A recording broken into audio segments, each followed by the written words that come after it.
Como sabemos agora, nos antigos mapas medievais, a geografia da África e do Oriente Médio era retratada de forma completamente diferente, com cursos de rios distintos, dos quais hoje, em alguns casos, restaram apenas leitos secos. Todo o território está repleto de cidades e assentamentos, e não é de se surpreender que o deus Yahvé pousasse sua nave com barulho e fumaça no Monte Harif, ou seja, Sinai. Caso contrário, teria pousado em alguma cidade ou povoado. Ampliando um trecho desse mapa no Saara, vemos que as cidades estavam tanto na costa quanto no centro do futuro deserto. Praticamente todos os cartógrafos daquela época desenhavam mapas assim. A ciência moderna não comenta isso e considera que são invenções ou erros baseados em relatos incorretos de viajantes. Na visão histórica, isso simplesmente não poderia ter acontecido. Mas milhares de anos atrás, talvez, quando o clima no norte da África era diferente, havia muitas chuvas, rios corriam, florestas cresciam e a savana ficava onde hoje se estendem areias sem fim. Acredita-se que um clima diferente, mais úmido, existia no norte da África há 3 a 5 mil anos e o deserto ocupava uma área muito menor, embora nos mapas do início da Idade Média esses desertos simplesmente não existam. Segundo a história moderna, as fronteiras das zonas naturais da África mudaram pouco, mas mapas antigos mostram diferenças impressionantes. Não há resposta para o motivo de tudo ter mudado. Também não se sabe de onde veio tanta areia. Os cientistas afirmam que isso aconteceu devido à destruição das rochas. Pesquisadores modernos apresentam várias teorias sobre o surgimento da areia nos desertos. Uma delas é que um cataclismo planetário no século XVII que causou o dilúvio lançou areia do fundo do oceano para o continente. Outra teoria diz que no século XVIII houve uma extração de minerais em escala titânica no planeta. A areia é o que restou após os complexos de beneficiamento. Isso é evidenciado pelas pilhas de resíduos de mineração de até 3 km de altura que cobrem o planeta. Outra versão diz que a areia é o resíduo da queima de silanos, que vieram à superfície devido a movimentos tectônicos causados por uma catástrofe planetária, daí as enormes massas de água e a mesma quantidade de areia. A próxima versão diz que a areia é o que restou da destruição da Lua Fata. Várias partes da Lua caíram nos oceanos, parte virou areia e parte caiu do céu como argila até o final do século XIX. Essas não são todas as versões e elas podem ser resultado do mesmo cataclismo e, como vemos, não se encaixam de forma alguma na história oficial. Os rios secos do Saara mostram um antigo clima abundante. Aqui vão alguns exemplos. A leste do Nilo, há um rio seco chamado Uenamu, na Argélia, que começa no Lago Naga, cujo nome se perdeu na tradução do árabe. Este é o local no centro do Saara e este lugar é chamado de Novo Vale, na fronteira entre a Líbia e o Egito. Em todo lugar é fácil ver os leitos e cheias dos antigos rios.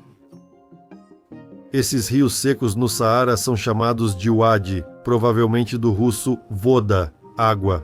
Na superfície da terra, eles parecem assim, e do avião, os Wadi parecem um enorme sistema de rios secos. Também é preciso considerar que alguns vestígios foram formados por fluxos de água da chuva e não têm relação com os antigos rios. Pode-se dizer que são cânions com marcas de fluxos de água. Hoje em dia, os leitos só se enchem de água depois de chuvas fortes. No deserto também chove, mas é muito raro. Com a ajuda de observações por radar de satélite, foi estabelecido que no oeste do Saara existia um poderoso e volumoso sistema fluvial, o rio Taman Rased, que levava suas águas até o Atlântico. O comprimento aproximado do rio e de seus afluentes é estimado em 500 quilômetros. Para comparação, ele é comparável a rios como Lena, Volga, Amur e Don. Oficialmente, os vestígios desse sistema fluvial ainda existiam há cerca de 2.000 anos e o próprio processo de secagem começou há aproximadamente 5.000 anos.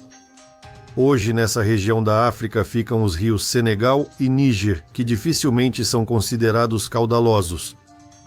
O antigo rio Taman Rased atravessava o território da atual Mauritânia, mas do antigo rio restaram apenas os uades, cujo leito só se enche durante chuvas fortes.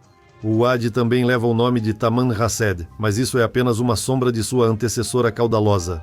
A escala já não é a mesma.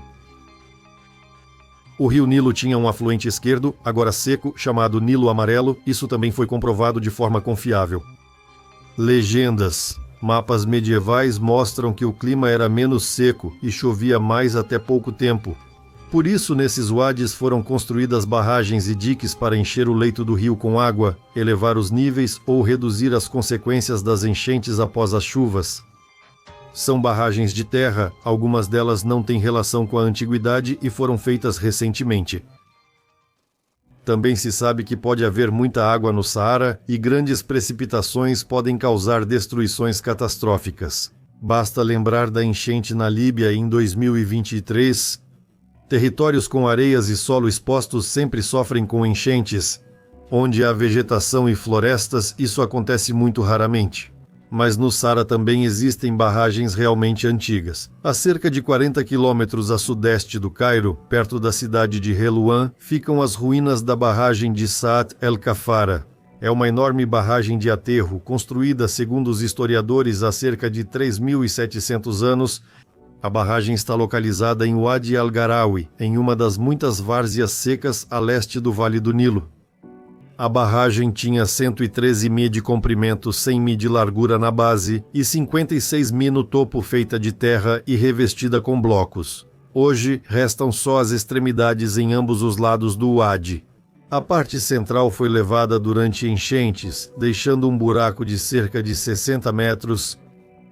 Essa barragem foi descoberta no final do século XIX pelo arqueólogo alemão Georg Schweinfurth. Supõe-se que a barragem de Saad el-Kafara não foi construída para irrigação, mas sim para combater enchentes catastróficas. A estrutura em termos de volume de construção é comparável a uma pirâmide egípcia. Essa barragem é pouco mencionada e possui poucas informações.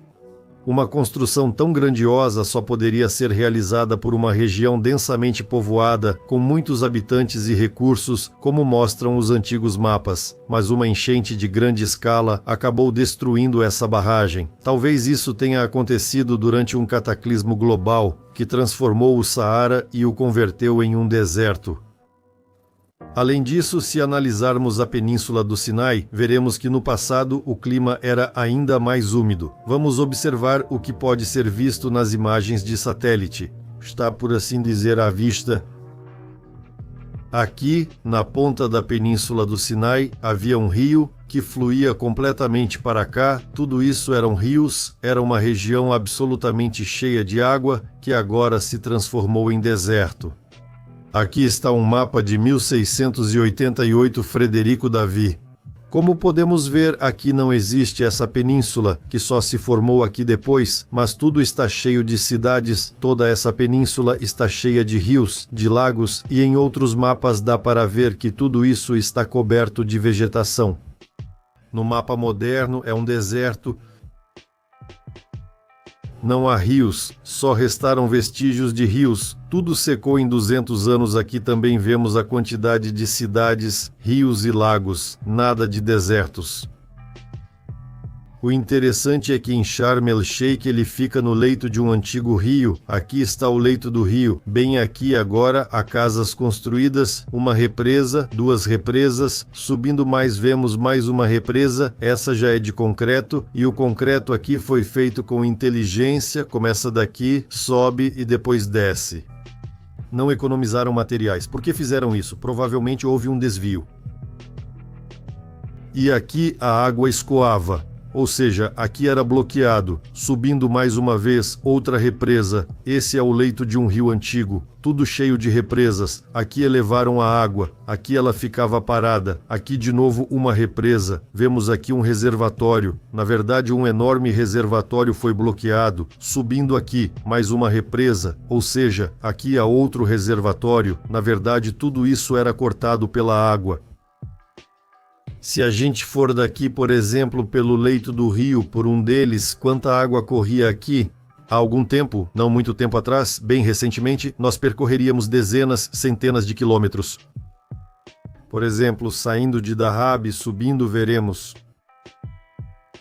Novamente uma represa, com cerca de 250 metros de comprimento. Aqui estão as linhas de transmissão de alta tensão. Novamente uma represa. Tudo isso estava cheio de água. Novamente uma represa. Então, o comprimento da represa é de 250 metros e isso aqui tem cerca de 500 metros. Comprimento da represa, 500 metros, largura de meio quilômetro, novamente uma represa, aqui também restos de uma represa, já mais antigas, aparentemente. Claro, para entender onde estão as represas pré-históricas e quais foram construídas em nosso tempo, é preciso analisar no local, levantar documentos e realizar pesquisas arqueológicas, além de calcular o volume dos trabalhos realizados e propor hipóteses.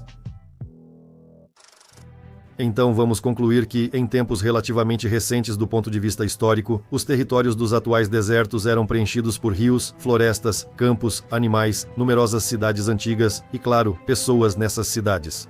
O clima tem se tornado mais úmido recentemente e talvez num futuro próximo os leitos dos antigos rios voltem a se encher.